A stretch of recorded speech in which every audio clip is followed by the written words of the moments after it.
Welcome to NRL 360 Rugby League from every angle, brought to you by Regain. The race to the Premiership is down to just 4 teams after an epic weekend of semi-finals football. As the Panthers and Sharks prepare for a prelim showdown, 2 heavyweight contenders are left wondering where it all went wrong.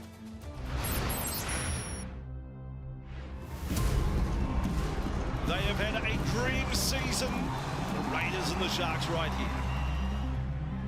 Trindle, Hines up on the left, what a pass! Mulatalo scores!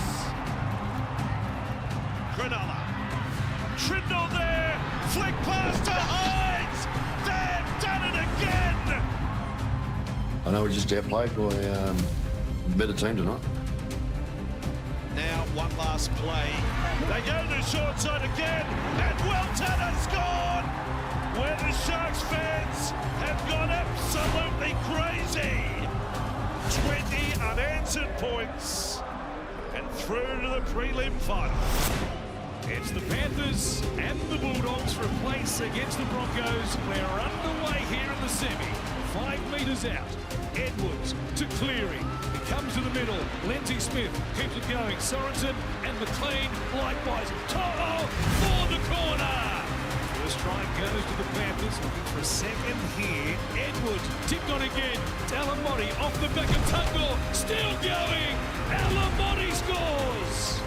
The former Bulldog makes it number 2 for the Panthers. Papali'i out there now. Tungle for Alamotti, gets away from Inakama, back on the inside. Cleary is there. The Panthers strike once again. Here's Cleary, Talangi, McLean, stands, Cleary, wrapping, throws a dummy, gives it to To'o, kicks, back in field, Papali'i is there, everybody gets a try.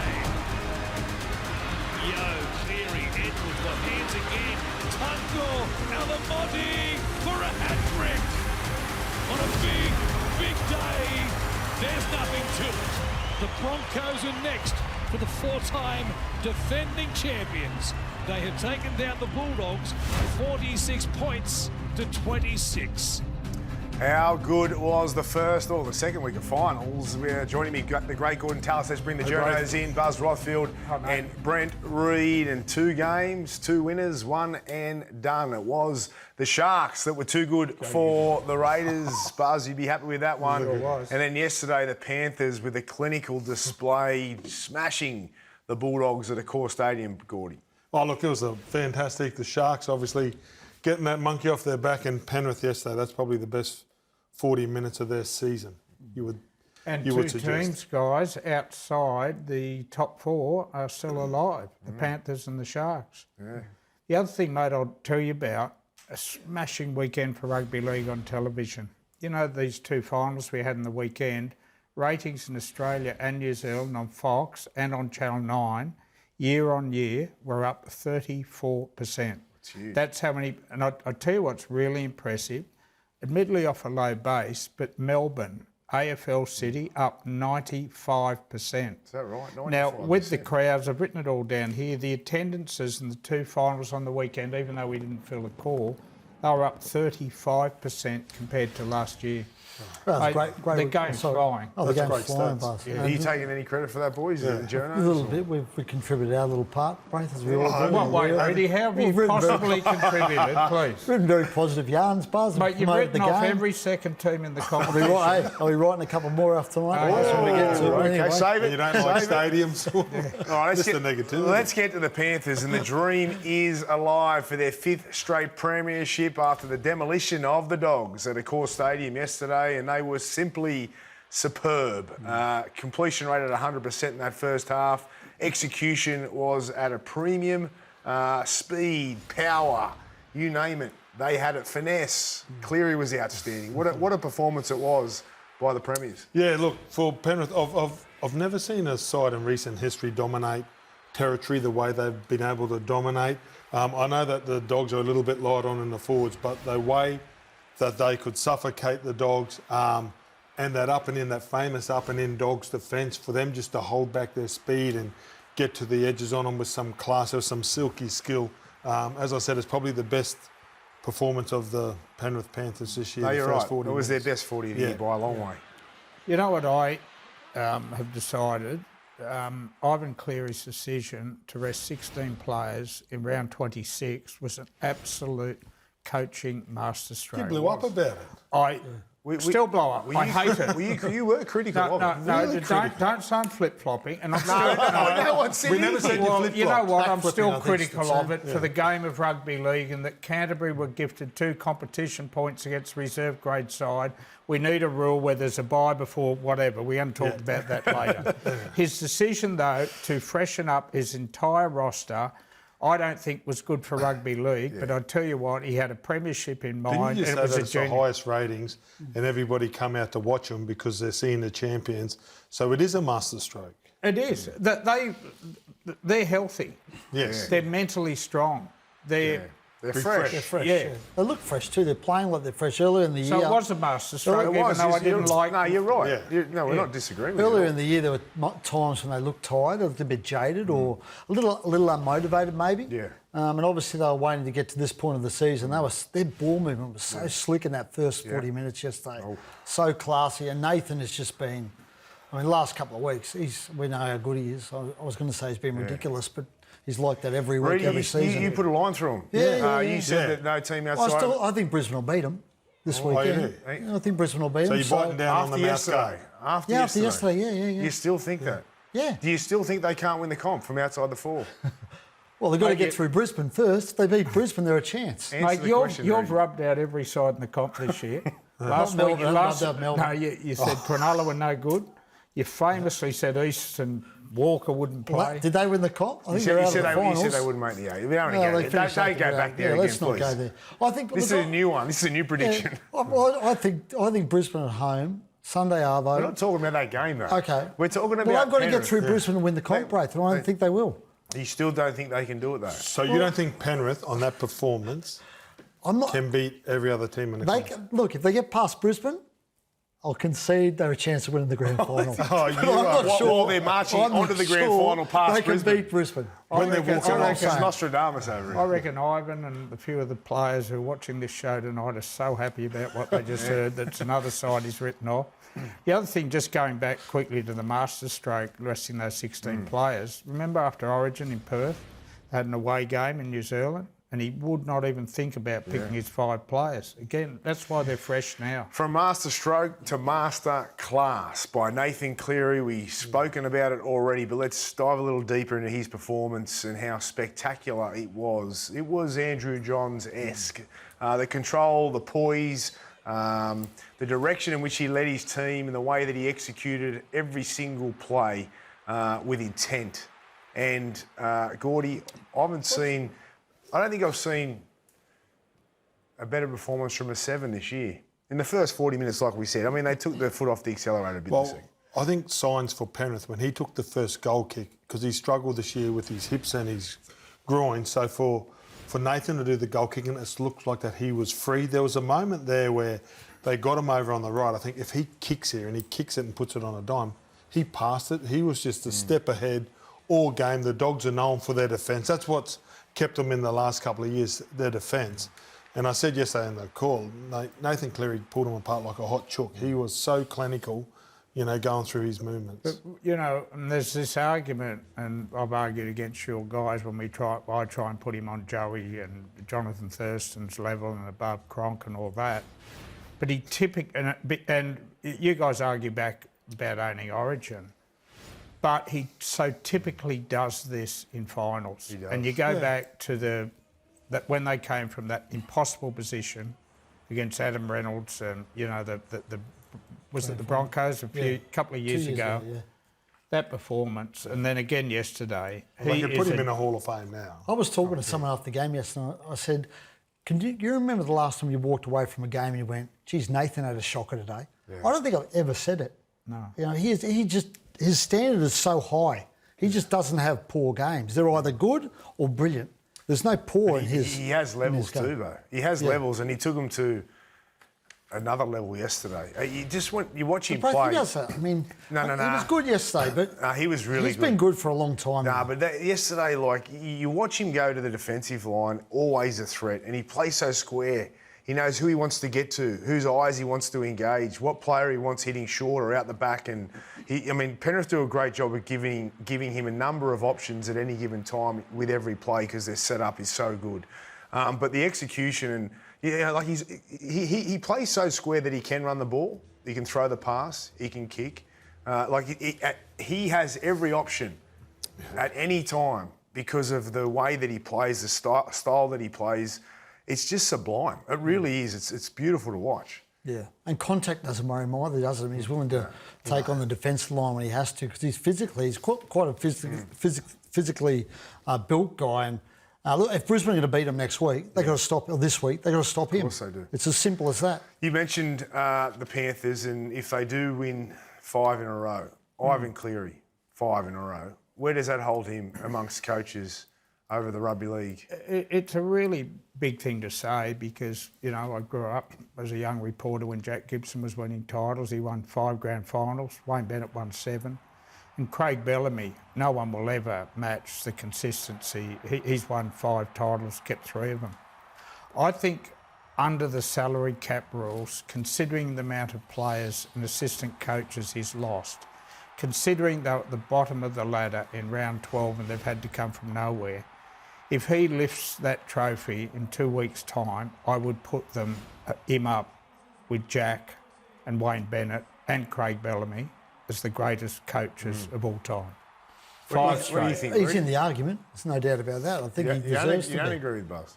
Well, I'm saying he's in the argument, Braith. It's worth a debate. I'm not sure. Who's above him? Well, I think Craig probably is because I think Craig's regenerated teams. Like he's been at the top for 5 years in a row, but Craig's won premierships. I know Craig's lost built players, teams up but has again he to win premierships. consistently lost them? Yes. Like Ivan has done. Yes, over 20 years he's consistently lost them. Yeah. And this is Of course. It's not meant to be in any way. And Wayne's won 7 comps. I said that, Rudy, and Jack Gibson won 5 comps. But when Wayne was winning comps, he had half the Queensland side. He's got a pretty handy team as well. Yeah, but they've Can we changed just it. appreciate them all? Yeah. Well, that's what I'm trying to do, Gordy. I put them up there with them. No, but you should say that they're equal then. Yeah. Because in American basketball they call it the Mount Rushmore. So there's so they sit up there equally with the greatest. And what Jack achieved, what Wayne's achieved, what Craig Bellamy's achieved, with some of the players that he's achieved. If you've looked at Penrith over the last 5 years, and it's in hindsight, the players that they've had gone through their system they're arguably some of the greatest players that play. Yeah, the only thing I leaning with Cleary joining them He's at unbelievable. least is that it's salary cap era. Yeah.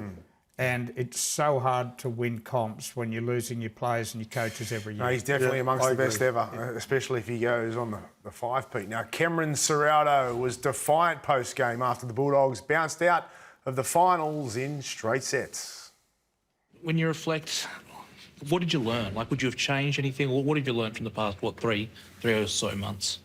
No, I wouldn't change a thing. This is all part of the journey. There's been some tough times this year. Our guys have had to deal with a lot more scrutiny than probably some other places, and sort of know what the headlines will be. But internally, we're really clear on how this season panned out, what was good, what we need to do better. Yeah, we don't need no vindication or validation on what we're doing. We know what we're doing. I'm really confident in what we're doing. But for Lockie to go out there today and attack the game the way he did, I thought he was in one of our top players out there. I thought Bailey Hayward was one of our top players out there when he got on the field. For those two guys in particular to come out and play will be two of our best on the big stage under the most pressure says a lot about their character in terms of how much crap they had to deal with this week and external opinions. Like those two guys are tough characters. They're going to play a massive part in our future. No matter what you think of it, it's been the biggest story of the year. This year has been the Bulldogs and their changing of the guard, you could say. Lachlan Galvin coming in mid-season. They were coming first and then they are out of the competition and gone in straight sets. Let's just rip the Band-Aid off and get straight into it. And I'll come to you, Buzz, because you were the man that wrote this for Monday, Buzz, and you've been quite outspoken about this throughout the whole... I was a bit disappointed in Cameron's press conference yesterday when he spoke about the crap that's been in the media. the commentary around all the changes he's made and the unsettling effect it's had on his football side. And absolutely no self-reflection, absolutely no respect for anyone who has even challenged him on. You go through it all. Sexton was the first to be dropped. Then Galvin came into the side. Then Marnie got dropped. And then Bailey Haywood got dropped. You know what happened yesterday? Sexton came back into the side. Galvin moved to 5'8", where we all know he was best suited. But Steve Crichton was out, Buzz. I mean, that was why the changes took place. What do you mean? What about Reid Marnie coming back? Yeah, well, Reid Marnie was sacked and then Reid Marnie was bring back. Yeah. What I want to compare it to is a settled side like Cronulla, who have had Blake Brayley up front, they've had Hines, they've had Trindle, they've had Kennedy out the back. They've been so settled and they're still alive in this competition, right? He made too many changes. The players were confused. They lacked cohesion. Their defence even fell apart yesterday. It's hard to argue that it hasn't had an impact on the club and their team, the way they were tracking. I know that you were going to argue, and you can argue all you like, but from my opinion, just looking at it and, you know, even watching yesterday, you're kind of confused, and you don't. Like, they made so many changes and went in so many different directions. But what would you have had them do differently yesterday, can I ask? Keep the side that had them. Because Crichton was out, so the best option was to move Burton to the centres. I'm not even talking about yesterday. Galvin. No, it's not I'm not even yesterday. talking about yesterday. Yeah, well, Rudy, you guys keep going back to mid-year, right? Round 19. Can I say round 16? I looked at their draw today. For the first 16 rounds, they had 2 buys. They played 4 top 8 teams. In hindsight, 4. Yep. They had a soft draw. I didn't know. So now you're saying that they're soft. No, I'm saying they had a soft draw. Yeah, right. So they were false leaders at that point because they had a soft draw. False leaders. Yeah, You weren't false saying that leaders. at the time. Well, if you Rudy, remember, I said they couldn't win the comp. Rudy, I've got to give you I said that all year, Braith, all year. I said they couldn't win the got comp. something right this and year. they need to make some. They need to make changes. And Rudy, I think you we reckon, saw yesterday you reckon that draw why was those soft. changes were You made. reckon that draw was soft. Well, I can take you through that. The last, Do you want me to take you through let me that play? take you through this. The last 6 weeks, they won 1 game out of 6. 1 game. You know who that was against? A reserve grade Penrith side with that 16 players, right? Yep. So all these changes he made did not work. There is the proof, okay? I don't need any other statistical So, Reddy, are you information. saying that because they didn't think they could win, or you didn't think they could win the comp, you're okay with what's happening? Yes, because I think in the long run they're going to be a better team as a result of the changes they made. Do you think they thought that? I think they thought they couldn't win the comp, and that's why they brought Lachlan Galvin in. Yes. So what happens it's pretty clear, don't you? This is just my opinion, and I'm happy for them to prove me wrong. When you said that the halfback's not good enough, you tell all the other players that you're not good enough to win the comp. So if I'm there and I'm a back row and I'm Preston and I'm on kick out and I'm Stephen Crichton and I've got to bring in an 18-year-old kid, right, that's wet behind the ears to win the competition, I'm embarrassed because they were on top of the table. And you can say it's soft. You can only beat who you play against. And I thought that. And in hindsight, if they're honest, don't blame me. I wouldn't have made that decision, and they shouldn't have made that decision. I think that's why, like, ex-players can speak to this situation better. And I'm not saying that you guys don't have valid points and opinions, but as ex-players, and you talk to a lot of ex-players about this current situation, I said it at the time. It's not so much the decision you're making, it's the impact it's going to have on the team and your teammates going through what a few of them had to go through. And they played it down and said that the team was happy the whole time, the teammates were on board. Well, of course you're on board. You listen to your coach. You believe in your coach, and you do all year. But, you know, bubbling underneath the surface, there's a bit of uncertainty. And it's like, do they not think we can win the comp with the group we've got? We're coming first. Do they not think that this guy and he can do the job that needs to be done? Reid Marnie, we interviewed him on Triple M. How emotional he was and cried about when he got to the place to when he left the place. That's the guy. So now, if I'm sitting, you know, you talk about people when you sit in the dressing room. I would like to have played with a guy, and you go, oh yeah, he gives away penalties, but he gives away our penalties because he got in front of guys. He was trying to make things happen yesterday. So they're the things that I see. I understand what you're saying. Yeah. But he was trying to win a comp. That's why he made the change. But do you understand? but that's why I'm calling it out now, Reddy. That's why I waited until now to say he was wrong. And I'll ask you this. I'll ask you one more question. Did he err in playing Lachlan Galvin at halfback and ask him to run that football side rather than at 5'8", where we all knew he was much more comfortable, as was shown yesterday afternoon at Core Stadium, Well, he played 5'8" yesterday and they got flogged. Okay. Flogged. No, but And Toby Sexton had he had his a pretty best quiet game. game. He had his best game. Lachlan Galvin was their best player with Jacob Preston. Well, maybe That's he what got I locked mean. in. But it didn't help him. You know, and you can't admit it, he should not have been picked at halfback to run that side. Well, at the time, it was their best option. Reedy, their attack, when they were coming first, they were 5th in the comp. I just told you their draw, bro. They were 15th. I just told you their draw. They were 15th in attack. I'll take you through who they played, mate. Do you want me to take you through who they played? You'll put me to sleep, really, as you normally do. But So you think he was 100% confident with the decisions he's made? He's happy with the ones he's made. He's got no regrets whatsoever. He doesn't sound to me as though he's a guy who's got And this ain't regrets about his Bulldogs bashing, decisions he's because made. going there yesterday was one of the greatest days, and you wish that the Bulldogs fans would have won. Like, it was a special day to see the crowd rock in, and if they won, like next week, it would have been bigger, right? They missed 42 tackles at half time. Yep. 42. Would they have missed 42 tackles when they were coming first? Well, Braith, I'm not Nostradamus, so I can't tell you. But You as can I tell us said, that there were what's periods the reason for There were this? periods this year when they were coming first. They got flogged a couple of times when they were coming first. But Reedy, I can think you they not, Sexton Reedy, did not. Reedy, can you not had Origin understand the players there. confusion in that football side when Marnie's in 1 week, 3 weeks on the bench, sacked, Bailey Haywood has 3 weeks, sacked, I just Reid told you why Marnie's that back happened. in. I just told you why that happened. Look, I'm sorry. I didn't listen all that carefully. Because, you didn't, Because mate, Steve because you're Crichton not was making a out. lot of They sense. made the change You're because not. Steve Crichton was out. So Burton moved to the centres. No, right? but hold on. That meant a They change don't to their change halves. hookers when you lose a centre. Now, don't go on with that rubbish. You don't change hookers when the centre Well, pulls they out. did. You were calling for Reid Marnie to be in the team. they Now you're saying changed- they shouldn't have brought Reid Marnie in because it confused everyone. No, see, I'm confused by you. No, you're making this up now. No, I you suggested said at the that. start of the year that Reid Marnie, right, needed to get the rubbish out of his game. He did. He should have stayed in the football side. He's extremely popular with the players. You know he is. Yeah. And Bailey Haywood, the week before, your hooker missed 13 tackles. Okay, so they That's brought why him he back got in. dropped. So he brought him back into hooker. Yeah, but but now that's you're what I'm saying. criticising Chop them. change. Now Chop you're change. saying they're Chop confused. change. No, but you're both missing the point here. It's just so much of change and so much, no matter who plays where, no one knows who's playing where and everyone's changing. Look at their edges yesterday, Reedy. Look at their defensive reads on their edges. Look, they had no idea. They were not working as a unit. 42 missed tackles means that you are not playing as a team. And you're not playing as a team because the team has changed so much over a long period of time that you actually end up losing belief and trust in each other because you don't know who you're playing next to.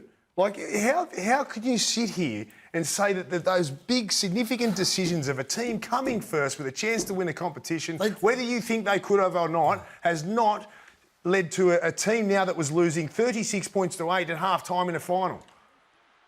I think what we saw yesterday It's their was... spine, Reedy. What about their spine? Well, it's their spine, the most key, the 4 key positions on the You football asked, field. you wanted Sexton back in that team. You wanted Marnie back in that team. How'd they play yesterday?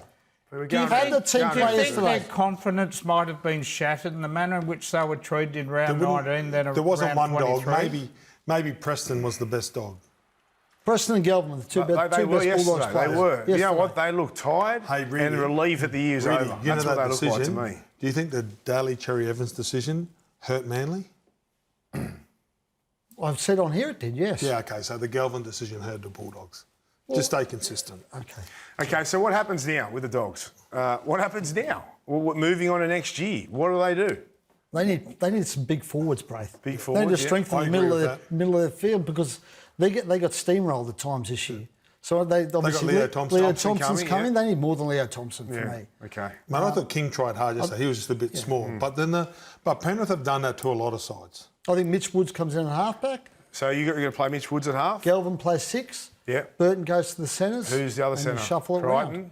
Well, Crichton. What happens unless to- Crichton plays fullback, because Well, you think that's a chance? I think I think it has to be a chance.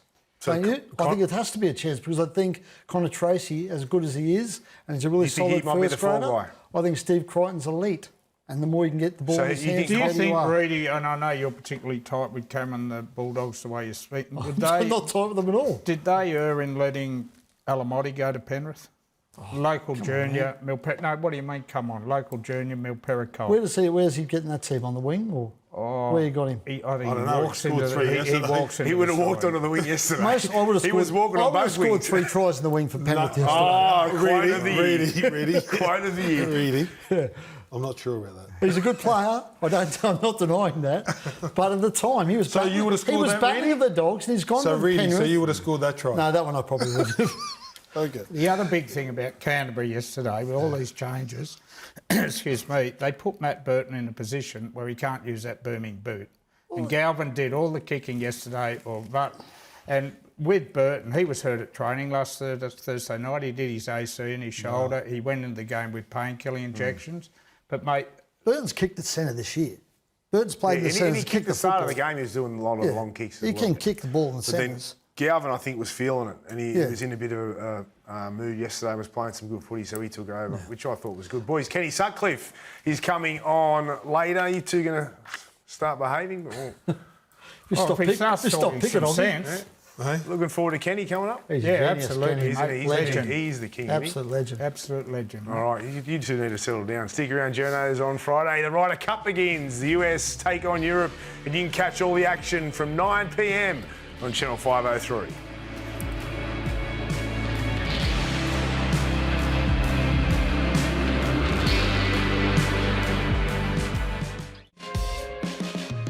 Welcome back. Let's take a look at the nominees for our Sportsbet player performance of the finals for week 2. And the two Sharks halves are on fire. Nico Hines and Braden Trindle. 3 line break assists for Hines, 2 try assists for Trindle. Paul Alamotti, 3 tries that Reedy said he could have scored yesterday. And Nathan Cleary with 2 try involvements. The Sharks are through to a prelim, and there's a sense of confidence building in the Shire. We really sat down and had an open conversation and spoke about where we want to be and how we want our season to look. And that conversation did, sort of kick-start us into gear. And, outside of us, we can't control what the stories are, or we know where we want to be and where we want to achieve. And I'm really enjoying, preparing well and putting our best foot forward. I think that the boys are drawing belief within our performances. And, yeah, like you said, no one's really giving us a shot, but, it's all just noise. And I don't really know if anyone really sort of cared about the underdog tag that we got given. But, yeah, look, I just know that the boys are in here thriving, I'm going to have to go down there and try and make it a good fight and, hopefully come away with the 2 points. The Sharks are flexing their muscles and getting better by the week. 5 wins in a row, 9 from their last 10. Are they, Reedy, defying the critics? Well, they are because they're winning right, Braith. But tell you what, they've had a charmed life in the last couple of weeks. Hang on. You still not giving them credit? No, I'll give them credit they've won, but I'm just saying. You are the rugby league Grinch. They played the Roosters in week 1 of the finals. The Roosters were bang average, with the worst performance for a couple of months. Yep. They go to Canberra last weekend. Ethan Strange, their best player, arguably their best player, gets ruled out in the morning of the game. I'm just saying at the moment, and they won, I think, 7 of the last 8 in the regular season, and it was a soft run. So they've got a soft draw too now. Every team's what got I'm a soft saying draw. is they're living a charmed life at the moment. You don't think that they've gone up? Because I didn't. I said last week I don't think they can win the comp. Yeah. After the weekend, I've changed my mind. I don't have them as favourites, mind you, but I think that it's possible now. You don't even think that? No, I think Melbourne should be reasonably the lopsided last 3 favourites weeks, last week. Brent, in the last 3 weeks against Bulldogs, Roosters and Canberra, they've conceded less than 10 points a game on average. That is... Canberra had their best player missing. Hold on. What about the Roosters? They stormed the Roosters were diabolical. Did you were watch they? that game? Who made them play diabolical? I think they made themselves play diabolical. You don't think the Cronulla defence made them play diabolical? What about the week before when they kept Canterbury to 6 points? Your team... You told me they're in crisis. No, I'm not. You said Canterbury in crisis. They're hopeless. Well, no, I think so. How do you saying that's a great win? I didn't say they're in crisis at all. Don't put words into my mouth. I said Cameron Serrao stuffed it up by changing his entire spine. When they were can we move on? No, can I say, Nico's me. I'll tell you who's playing, who I think's answered the critics the last 2 weeks, Nico Hines. Yeah. I think he's been magnificent. But they can't win the comp. No, because they're going to Melbourne. I think, on Nico, I thought that was a real moment for him, that game on the weekend. Like, yes, he's had his critics, and for good reason, all right? Yeah. For good reason. But on the weekend, with all the pressure on him, Gordy, going down to Canberra, he delivered. Well, Canberra, the way they played last week, I thought it was outstanding. A little bit flat in hindsight. They probably didn't recover the way that they would have liked. Nico Hines, that try when Trindle goes across and he runs that line and played what was in front of him. That's a moment. That's a finals moment.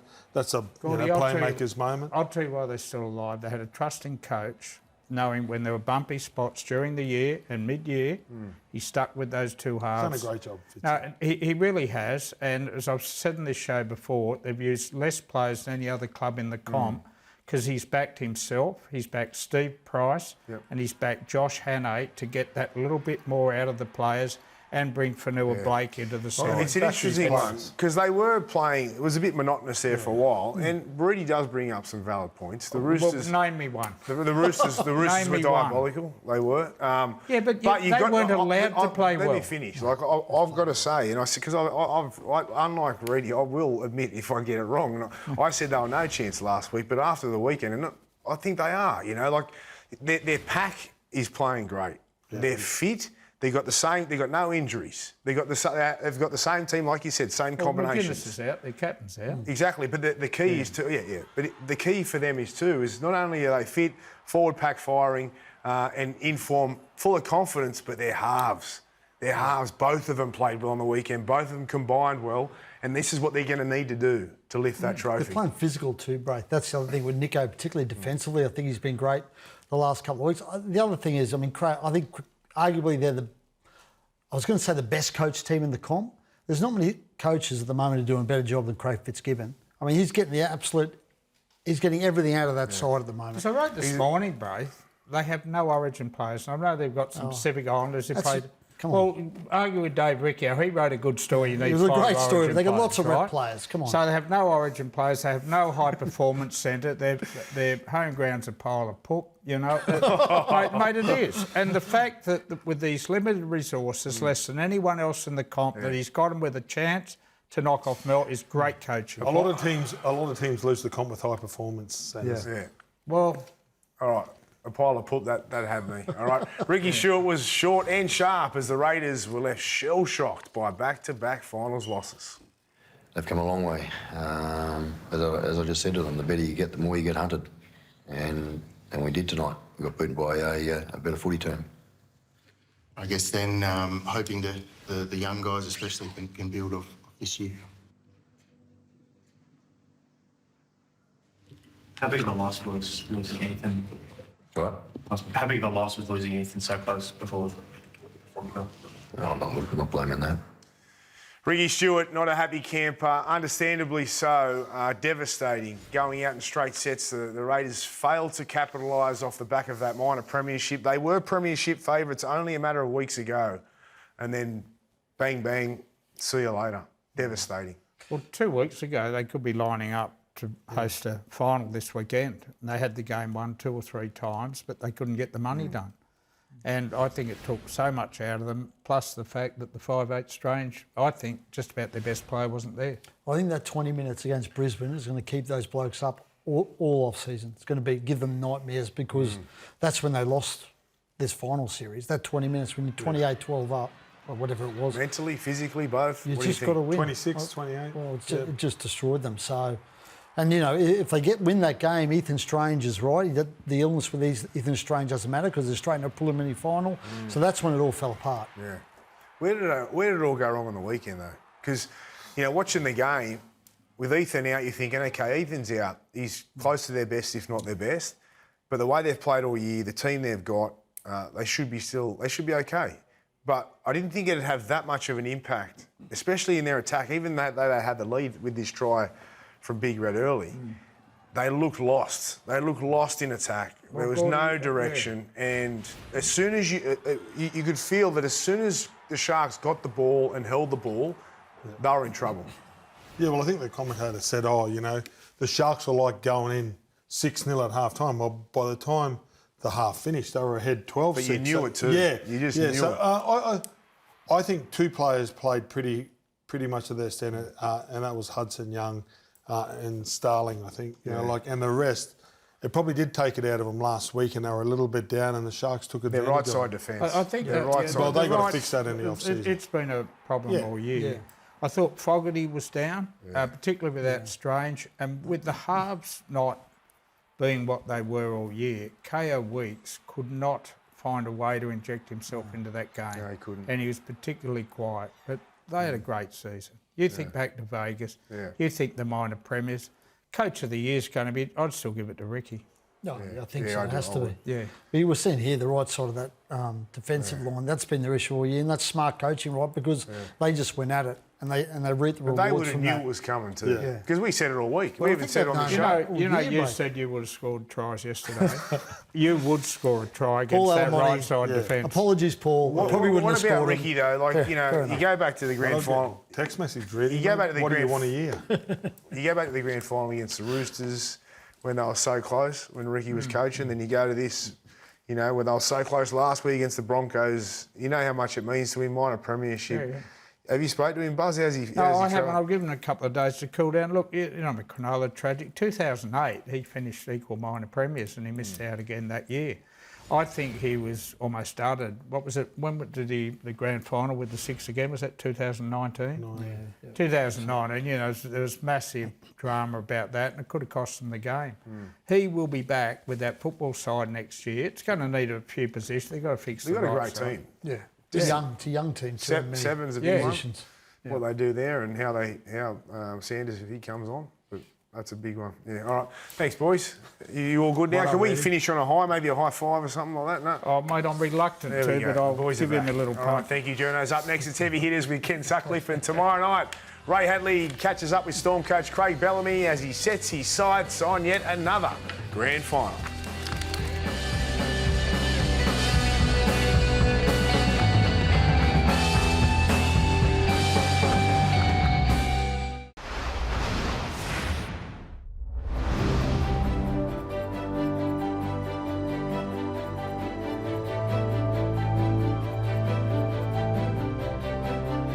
Welcome back. Now it's time for Heavy Hitters with legendary broadcaster Kenny Sutcliffe. And Kenny, it's an absolute privilege to have you on. And I've got to say that we've had a few heavy hitters on, and no disrespect to them, but I idolised you growing up. Not just because I was obsessed with sport, but I was obsessed with presenters, reporters and TV hosts, and you were the best. Well, now you've aged me. Thanks very much. Look, it's lovely that people still sort of remember those things, but everything moves on, and I look around and I see some of the people who are presenting on sport around Australia, and I think, how good are they? You know, how gifted are they? I mean, I never started to blossom in any real terms until I was about 35, 40. Yeah. You know, kids are doing it so much earlier these days. So, but I was blessed. I had a wonderful career. I could never bitch about one thing that I did. Kenny, the rugby league, you worked on it throughout your whole career. Origin, you name it, grand finals, everything. 2025, it's been quite the season. How do you see the season this year compared to others, and how do you rate it? Well, you know, when I retired at the end of 2016, and for a while I sort of drifted. You know, my interest drifted. I thought I had other things to do and other interests that I wanted to get hold of. But this year, and last year, but this year particularly, really got a hold of me. I liked everything about the game. I love the fitness, I love the toughness, I love the skill. You watched a couple of games just recently, you sit back and you sort of say, some of these games are grand finals in the middle of the year. Yeah. I mean, it's consistent from the top team down to the bottom on any given day. A bottom team, it's not a surprise that they can get up. They just can't do it consistently, that's all. It gets better every year, doesn't it? Now, rugby league and drama go hand in hand. Game that keeps on giving. Oh, I love it. And we know it more than anyone on this show, but I suppose the media's got more involved these days with shows and even social media and journos. How have you seen the evolution of this?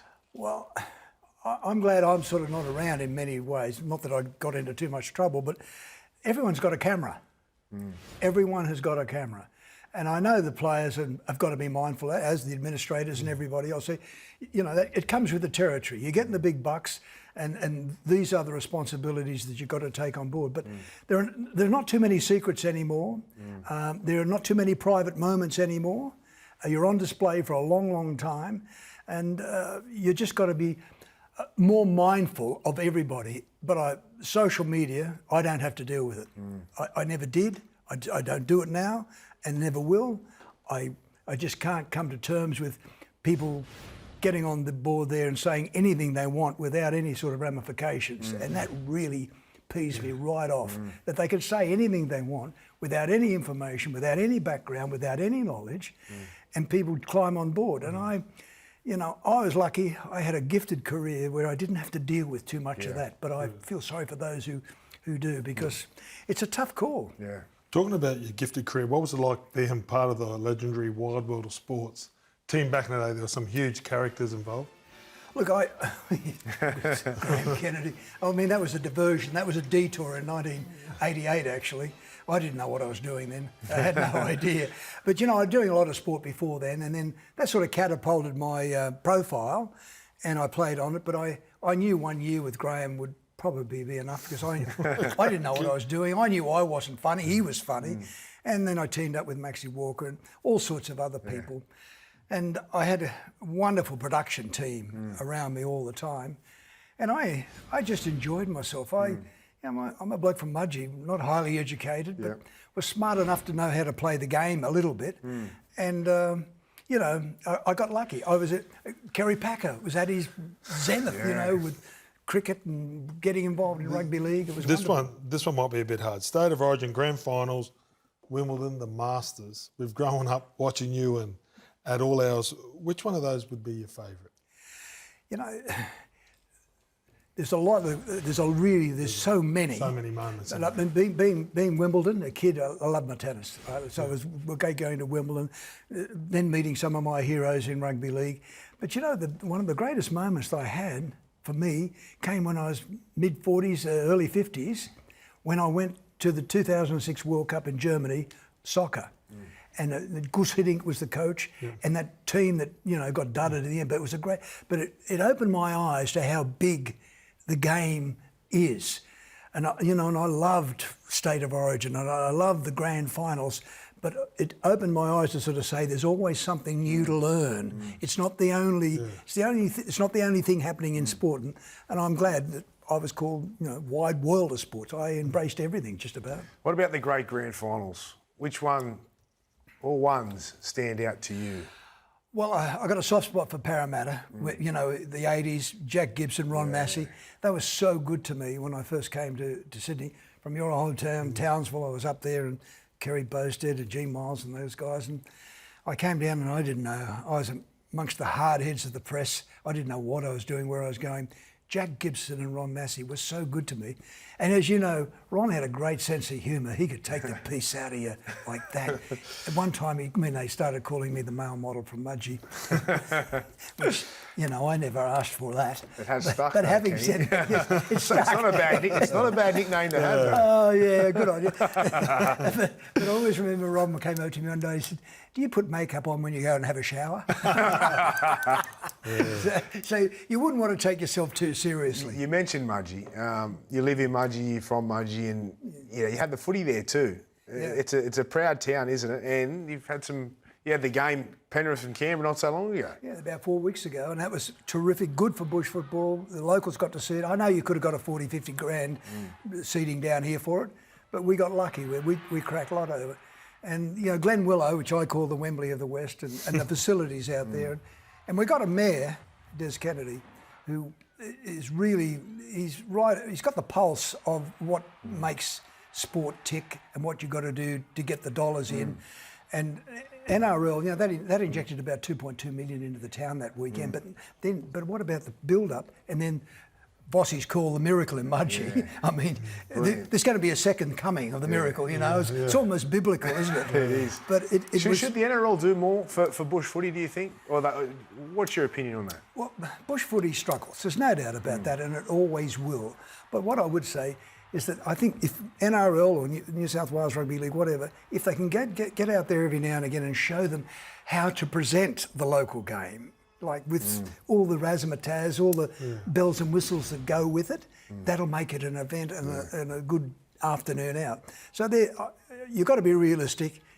A lot of the good kids, they get spotted when they're 15 or 16 and they're straight down to Sydney on a scholarship or whatever.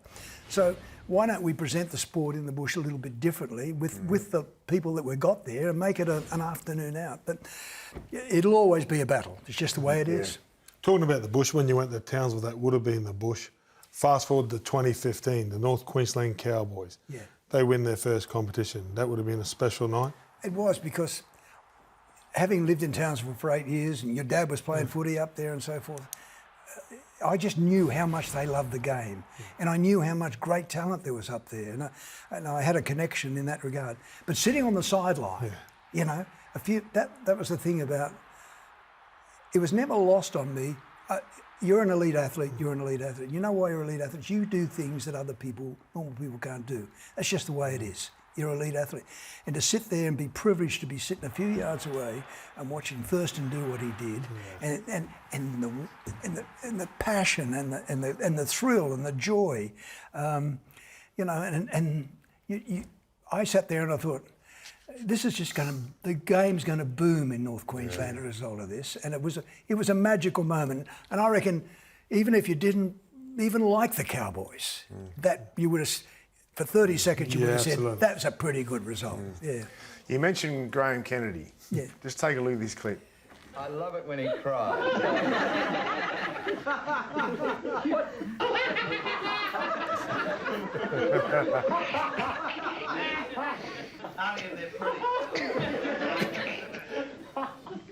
Oh, dear. What was it like working with Graeme Kennedy, the king of TV? I had no idea what I was doing. I keep on saying that. I had no idea. When I was asked to do it, Graeme... Were you nervous, like sitting... Initially I was. I didn't know too much about Graeme, to be quite frank. And he just saw me on TV one time and thought he might have a synergy. You know, it might something work. And I do have a belly laugh and I do cry. But basically I was... I mean, he was doing something dreadful then. He was doing that. And I used to think, I'm going to get sacked any moment just by association. But he was so big it didn't matter. Yeah. But he was a joy to work with. We had moments, but like a lot of things in life, you've got to realise sooner or later, am I good at this? And you know, people whisper in your ear and your stars going and all that sort of stuff, and you think, no, the sport's still... That's what I'm best at, and I did 1 year, and it was a surprise to Graeme at the time that I wanted to move on, but you know, that's 1980. Look at that. You know what he said? That was the cutting of the cake, and he said, "Oh, cook, Ken, I just took this out of Ian Chappell's back." And I'm thinking, you can't say those things, and he was so irreverent. He was. I mean, he said things that. Like the Two Dogs joke. Now, we can't sell the Two Dogs joke, but at 9:30 at night in those days, Graeme knew how to get away with those things. I had no idea. I used to sit there and I think, I'm gone. You got paid to laugh. No. You know, I've got a mortgage, I've got 3 kids, I am absolutely gone. Well, Kenny, what you've done for Australian sports broadcasting, you're a living legend. You mentioned that you got lucky. No, you didn't get lucky. You make your own luck, and you are the best in the business, someone that we've all looked up to for a long period of time, and it's an absolute honour to have you on the show, mate. We were lucky watching you. Yeah, well, I was lucky. Your boss, Steve Crawley, is one of my best bosses, and this is a payback. Crawls, where are you? He's watching. He's watching. Thank you very much, mate. You're a champion. Up next, we reveal our sports bet player of the round, and after us, it's the latest edition of Matty and Cronk.